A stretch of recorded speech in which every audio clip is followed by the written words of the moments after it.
Vamos a hacer una especie de resumen de todo lo que hemos visto y todo lo que hemos aprendido hasta ahora para afianzar esos conocimientos y afrontar con mayor seguridad la segunda fase del módulo 2 o del nivel conceptual y el módulo 3 que es el profesional. Entonces hasta ahora podemos decir, sabemos utilizar el programa para el análisis de datos Atlas T para desarrollar una investigación propia. Ojo, una investigación propia, aún no para el trabajo en equipo. Entonces dicho eso, vamos a hacer una especie de resumen y dejamos una tarea y avanzamos entonces ya a esa fase donde vamos a realizar un análisis sobre el primer análisis que hicimos de la información vía citación, codificación y escritura de memos y demás. Entonces, bueno, por acá tenemos un trabajo de ejemplo que nos deja Atlas T. Si todo lo hicimos muy bien, si todo lo hicimos bien, seguimos los ejemplos o incluso los descargamos, vamos a encontrar aquí en el explorador de proyectos cuántos documentos tenemos. Sabemos dominar entonces el administrador de documentos para saber qué documentos tenemos, los grupos, cómo se distribuye la citación dentro de esos documentos y demás, cuáles se utilizan más, cuáles se utilizan menos. Bueno. Luego dijimos, a esos documentos que son de diferente tipo, son de texto, de audio, de video, en PDF y etcétera, imágenes, le sacamos una serie de segmentos que los llamamos citas y que se identifican así y que esas citas a su vez tienen una codificación, es decir, la pusimos en un código y que inclusive puede tener o un comentario como esta o puede ser el origen de una cadena de citas como esta, que aquí me dice que esta cita es origen de un hipervínculo entre citas. Eso ya quedó suficientemente explicado. Yo creo que lo mejor que podemos hacer en Atlas T es concentrarnos en este asunto de la citación para poder tener un muy buen resultado en el análisis y después en las herramientas que vamos a utilizar. Ok, entonces todo muy bien, ya sabemos hacer una codificación, un buen sistema de códigos, aprendimos cómo es el asunto de la jerarquía entre códigos, crear una carpeta de códigos, grupos de códigos, que a su vez contienen unos subcódigos que jerárquicamente ya sabemos cómo se distribuyen. Y tenemos aquí entonces la estructura y sabemos además crear códigos nuevos si la investigación lo amerita o vamos según van emergiendo en el análisis. Entonces ya sabemos también cómo hacer una codificación, sabemos venir aquí al administrador de códigos, lo mismo, vamos a ver el nombre de los códigos, todo esto ya lo sabemos leer e interpretar, que es lo más importante. Grupos de códigos, cómo se distribuyen los códigos por aquí según los documentos y la citación, etcétera. Y todo lo que podemos hacer aquí, inclusive generar informes y exportar el contenido de esos códigos. Entonces ya estamos súper bien en codificación. Lo mismo en citas, en el administrador de citas. Aquí ya sabemos qué es todo esto que tenemos, un montón de citas que nos van a ir diciendo dónde están codificadas, si tiene un comentario, puedo navegar entre ellas, puedo relacionarlas. Todo eso ya lo sabemos hacer muy bien, entonces no nos vamos a detener.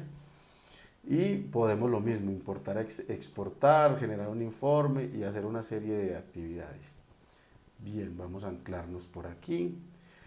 También sabemos entonces que conforme vamos codificando unas citas en esos, valga la redundancia, en esos códigos o unos segmentos de texto de datos, podemos a su vez, y esto es muy recomendable, generar unos memos. Profe, ¿qué es un memo? Ahí ya lo explicamos, es un editor de texto, funciona con un editor de texto donde podemos tomar ya reflexiones más avanzadas, diferente a los comentarios que le hacemos a una cita como este, que me puede dar una información corta, pero que en realidad un memo lo que me está haciendo ya es generar un texto más largo que incluso pueda utilizar yo en algún momento como informe de la investigación.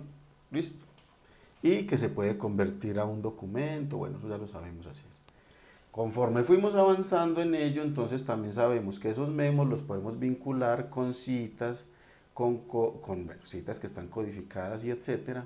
¿Para qué? para ir generando narrativa con los datos a partir de ese documento de texto. Mire, eso salió hasta bonito, ¿cierto? ¿Qué podemos ya decir aquí? Hombre, como ya he hecho un montón de documentos, los traje, los agregué, los comenté, los distribuí en grupos de documentos y etcétera, los segmenté, los cité, los codifiqué, creé grupos de códigos y etcétera, y además ya los relacioné con memos que me van a ir diciendo, no sé, interpretaciones parciales de la o del análisis que voy haciendo de estos dos primeros pasos que hice: agregar documentos, o el administrador de documentos, el administrador de citas y el de códigos. Entonces, como ya tengo reflexiones interesantes o importantes, puedo ir al administrador de redes.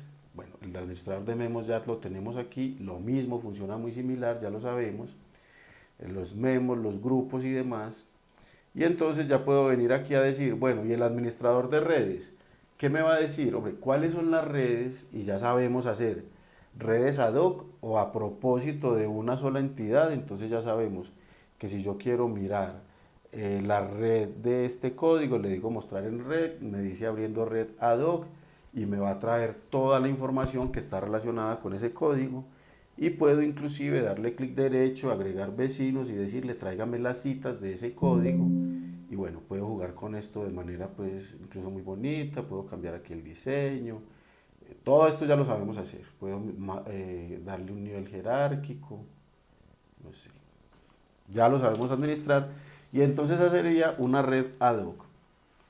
Pero también sabemos desde el administrador de redes venir y generar una red nueva a partir de unos elementos que yo como investigador o como investigadora voy a decir, bueno, y si genero esta red entre documentos y estos códigos para ver cómo se está comportando tal situación. Insisto que esto no es pues de metodología, más desde la herramienta. Entonces creamos una red, generamos un montón de códigos, desde aquí podemos trabajar, crear códigos y empezar a generar unos códigos para una red nueva, o puedo traer códigos que ya tengo, listo. Entonces vamos a darlo por aquí, esto también lo sabemos utilizar. Entonces miren que si, por eso con lo que inicié el video y lo voy a hacer por aquí para que no se nos haga muy extenso, ya sabemos utilizar lo principal, que son estas 5 entidades o 6 de Atlas TI, porque inclusive nos avanzamos ya a los vínculos que yo establezco entre las diferentes entidades. También está muy bien explicado, modestia aparte, creo yo. Vamos en buscar y codificar, todo esto lo dominamos, ya tenía un montón de información y he hecho un primer análisis y codificación, puedo venir a buscar y codificar códigos, documentos o conceptos y qué sé yo, todo esto lo sabemos hacer. Ahora vamos en analizar. Listo, entonces, ¿qué va a continuar? Vamos a hacer un análisis sobre el análisis de lo que llevamos hasta ahora. En resumen, si me pregunta, profe, ¿sí puedo abordar una investigación con lo que tengo? Sí. Si me dices, ¿es suficiente? Tal vez sí, pero no es recomendable en cualquier caso. Más allá de que este curso lo haya preparado con mucho esmero, recomiendo que con el mismo esmero se haga, porque la verdad es que si continúas de aquí en adelante, te puedes considerar con un conocimiento muy especializado sobre esta herramienta para la investigación cualitativa. Pues si ese es tu propósito, si en algún momento inclusive me quieres acompañar hasta hacer la certificación como entrenador profesional, solo faltan como 15 clases para ello, vamos a continuar entonces, reanudemos, reafirmemos el compromiso y recarguemos energías y baterías para que el resultado sea muy, muy positivo. Listo. Continuamos entonces con la segunda parte del módulo 2, nivel conceptual. Vamos a ello.